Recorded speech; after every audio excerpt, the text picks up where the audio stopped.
After service, Chukuma and Fola went out for lunch.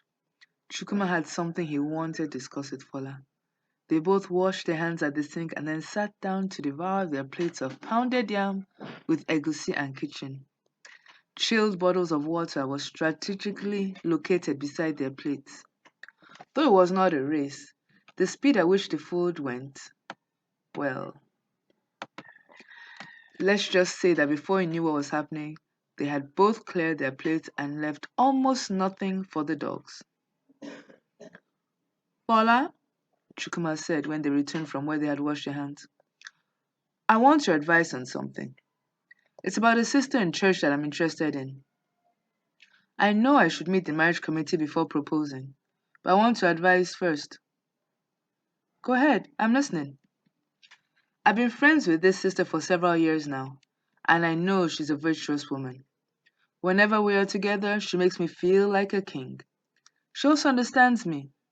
One major challenge is that she's from another tribe. She's Yoruba. I have no problem with that. However, I remember a couple of years ago when we were discussing intertribal marriage. She said that although her brother had no issue about intertribal marriages, her sister was seriously against it. Hmm. Is she the last born? What about her parents?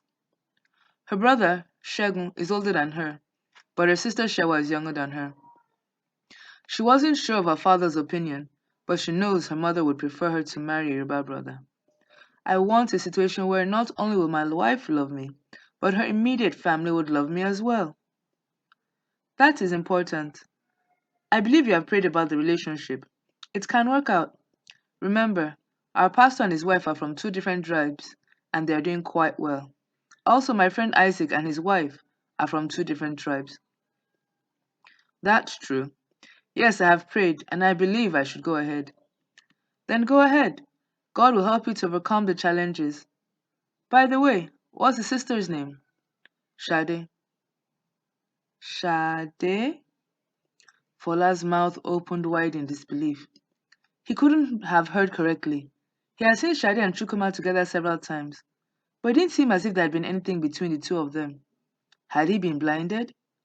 While thoughts were running through his head, he heard Chukuma laugh. Yes, Shade Ado Tukumbo. It's not your Shade. Abba. Upon hearing Shade's surname, a wave of relief flooded Fola. My Shade? What do you mean? I see the way you look at her whenever she passes by. She always brings a smile to your face. Your Shade is a good lady. Go after her. She's not yet my Shade. I'm just getting to know her better on a personal level. Fola paused and then added with a smile. However, I must admit I am highly attracted to her.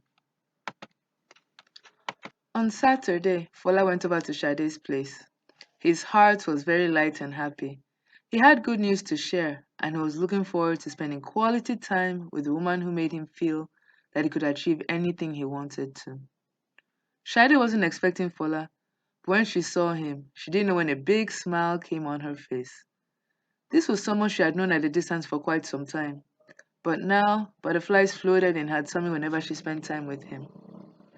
Fola told Shade the good news. Chief had sent him an apology through email for sacking him wrongly. He had done some investigations and had realized that Fola had been wrongly accused. Due to some circumstances, he won't be able to reinstate him. But to let him know that he appreciated the work he had done in the past, he had been paid for his last month at work, and Chief had transferred the benefits he was supposed to have received had he completed the 5 years. Shade danced for a few minutes, and then she went to put a bottle of non-alcoholic wine in the fridge. This news called for celebration. As they continued their discussion, Shade received another visitor. It was Rebecca. Rebecca was one of Shade's friends from church, but Rebecca was not committed like Shade.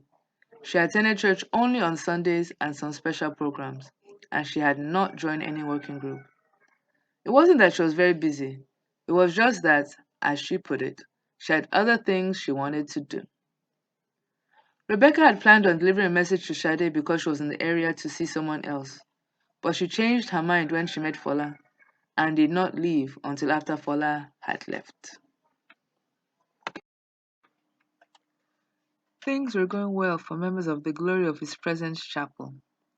Although he had not yet gotten a job, Fola enjoyed working with the NGO. Shadi was happy as her friendship with Fola improved. Benjamin had been able to influence his classmate George, and George had started attending his church and had begun to see the importance of having a personal relationship with God. Other people were seeing the hand of God in their life. One day, he went to pay the light bill. She had 3,000 naira with her. The line moved slowly but steadily. While waiting, she sang softly and occasionally allowed her body to move to the beat. Several minutes later, there were just two people in front of her, and she decided to bring out money from her pocket. Instead of bringing out the 3,000 naira, she felt she should bring out only 1,000 naira. It didn't make sense to her, but she knew that it was God speaking to her. It remained one more person, and as she lifted her card, she felt a tap on her shoulder. She turned around, but she didn't recognize the woman behind her. Here, take 4,000 naira and add it to your 1,000 naira, the woman said with a smile. I enjoyed listening to you and watching you dance. I was a little upset before coming here, but you have encouraged me. Thank you, ma, Ian said as she curtsied. It was her turn, so she paid the 5,000 naira and left a very happy girl. When she returned home, she shared her testimony with her mother. Her mother told her to keep the 2,000 naira and that she would give her 2,000 naira later. It was her money. He jumped for joy and danced to her room. God had answered her prayers. She now had money to give the person she wanted to. A month later, Victor, a businessman who lived in Asibo, testified of the increase in profits of his business. He had been sitting outside in his compound the day of the prayer walk. That morning, all sorts of ideas had come to him on how to improve his business. He had put his thoughts down and had sought help from a couple of friends. The profit he made that month was more than double what he had been making in the past. He believed that if things continued the way they were going, he would soon be back to testify once again about the increase in his business. People were excited. Those who had not gone for the previous prayer walk started making plans to go for the next one. Those who had gone for the previous walk were encouraged that they were seeing the fruit of their labor. After service, while waiting for their parents, Benjamin and George talked about what they had learned that day. In the middle of the discussion, Gbemisola with her crazy jeans and heels walked by. She almost stepped on George's foot, but he stepped back in time. She kept on walking and took the lollipop out of a small child's hand. The child cried, but Gbemisola just taunted her. Benjamin walked over to where Gbemisola was and took the lollipop out of her hand. She didn't see him coming, so it was easy for him to take it. He returned the lollipop to the child and then went back to where George was waiting for him. Gbemisola glared at him, but Benjamin didn't bother to look in her direction. That girl makes me angry at times, George said angrily. If it had been me, I would have given her a dirty slap. Benjamin smiled. That won't have solved anything. Instead, you'd have gotten yourself in trouble. Something that helps me to control myself is that what are her parents doing about her? Why did they allow their daughter to dress like that? A girl of our of our age. I appreciate my parents. They are strict but also loving. Their conversation was cut short as George's parents called George. It was time to go home. This following Sunday, someone else had a testimony about her business. This time, it was Miriam, a tailor who lived in the area. She had been in her compound cleaning up the area when the prayer walk took place. For some time, she had wanted to display clothes in front of her shop, but the shop was so small that she couldn't do so. That morning, God gave her an idea for publicity. She could use pictures from roll-ups. There would be pictures of clothes that she could sew, even though she had not sewn that particular outfit. Over the next few days, she had told a few friends that they should help her get pictures that weren't needed anymore. Her plan was to cut up the pictures and post them on her door. She had received two pictures so far. She had used the first one for 2 weeks and the second one had been there for just a little over a week. The administrator of a school near her shop had seen the two pictures and had come to make inquiries. At the end of the discussion, she had been given the contract to sew the outfits for 30 children for a program that the school would be having. The administrator had promised her that if she did the work well, she would be given other clothes to sew. Next to testify was Akin. Who is Akin, you might ask? Well, Akin was a young man who had fallen into the gutter because he had been watching Sade instead of looking where he was going. I rejoice with my sister concerning her testimony, and I want to testify of something that is so important to me. On the day of the prayer walk, I came across some of the members of the church. I was going on my way, but a particular sister caught my attention. She was beautiful, and I loved the way she sang and danced.